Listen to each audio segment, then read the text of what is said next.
Bonjour à tous, je reviens sur mes terres. Quel plaisir de revenir ici dans les Pyrénées-Orientales et pour vous faire découvrir les mines de Puymoresnes au départ du col de Puymoresnes. On est sur environ 8 km aller-retour, c'est vraiment accessible à tous, il n'y a aucune complication.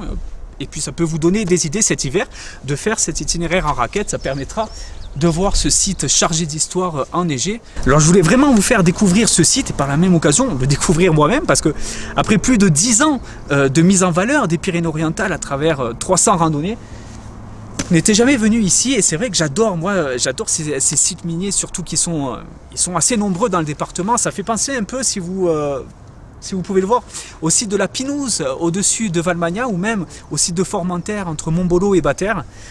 Et c'est vrai qu'on a vraiment ce patrimoine minier, ce patrimoine industriel assez riche dans le département et c'est bien de le mettre en valeur. Et c'est ce que je voulais faire à travers cette vidéo. Allez, je vous embête pas plus et puis on commence au départ du col de Puymoresnes.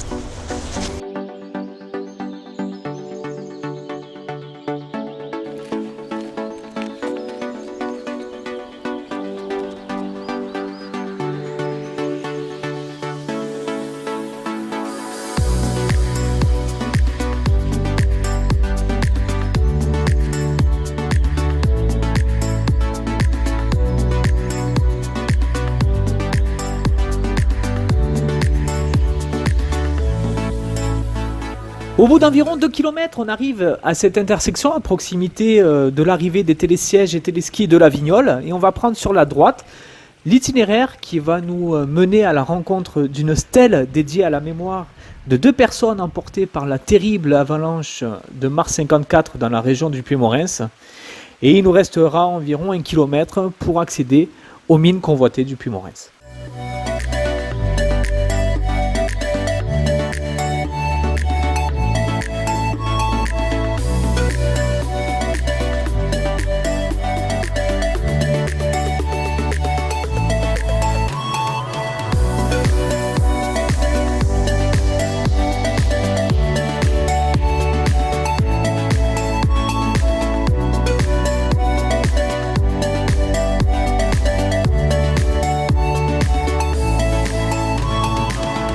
Au bout d'environ 4 km depuis le point de départ, on arrive enfin sur le site des mines de Puymoresnes avec les ruines des bâtiments qui servaient de logement aux mineurs et à leurs familles. Ces bâtiments datent des années 20 avec un super panorama quand même. Et là on peut apercevoir les ruines d'un plan incliné ferroviaire qui était destiné à acheminer les wagonnets chargés de minerai de fer jusqu'au haut fourneau de Tarascon-sur-Ariège en passant par l'actuel National 20.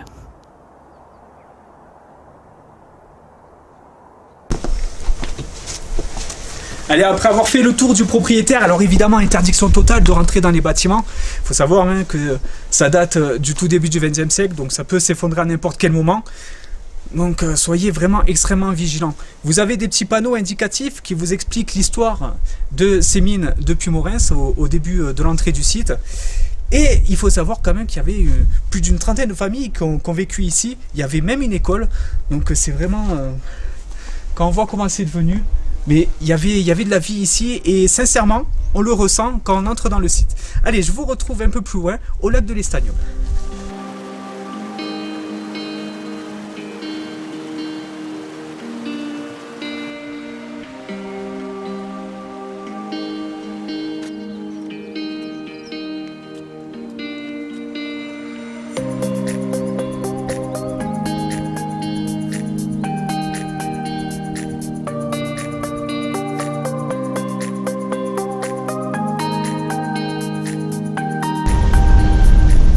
Après un petit peu plus d'1,5 km depuis la station de la Vignole, rien de bien compliqué, c'est sur de la piste forestière.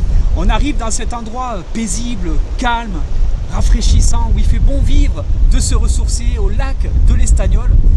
Il faut savoir juste que si vous avez le courage après toutes ces découvertes et tous ces enchaînements de dénivelé, si vous n'êtes pas fatigué, vous pouvez continuer là sur le télésiège de Fontfrède. Et au bout du télésiège de Fontfrède, vous avez le Mirador de Fontfrède, un style de passerelle où vous êtes dans le vide, un petit peu à l'image de l'aiguille du Midi. C'est assez impressionnant. Alors, je vous dis, je n'y suis pas allé, mais en regardant les images et tout, c'est assez impressionnant. Mais bon, aujourd'hui, je vais m'arrêter là. Je vais profiter je vais essayer de découvrir de nouveaux itinéraires qui pourraient me plaire et par conséquent vous plaire.